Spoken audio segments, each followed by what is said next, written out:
মাননীয় প্রধানমন্ত্রী জনাব তারেক রহমান, আসসালামু আলাইকুম। আপনার শুভ দৃষ্টি সুদৃষ্টি কামনা করছি, বেয়াদবি মাফ করবেন।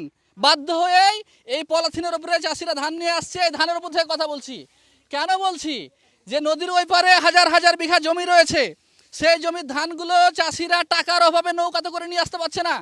1 বিঘা জমির ধান নিয়ে আসতে লাগছে 2,000 টাকা, ক্ষেত্র বিশেষে 3,000 টাকা। ধরুন 2 বিঘা জমি নিয়ে আসলে 5,000 টাকা, 6,000 টাকা, তাই না? মানে পলিথিনে ধান নিয়ে আসছেন কেন? পলিথিনে টাকার অভাব বলে আসছি ভাই। টাকার অভাবে নিয়ে আসছেন। মাঝে মাঝে এই পলিথিন নদীর মধ্যে ফুটা হয়ে যায়, নদীর মাছ বরাবর যখন ফুটা হয়ে যায় সেই ধান তো আর পাওয়া যায় না।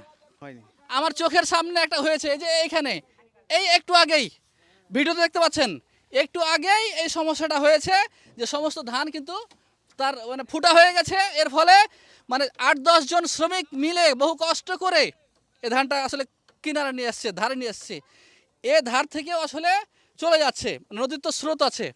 এখন মাননীয় প্রধানমন্ত্রী আপনার কাছে আবেদন যে এখানকার কয়েক হাজার বিঘা জমির ধান, শত শত কৃষকরা প্রতি বছর যে ধরনের বিড়ম্বনায় পড়েন, কষ্টে পড়েন, তাদের কষ্ট দেখতে পাচ্ছেন যে পলিথিনে ধান নিয়ে আসছে।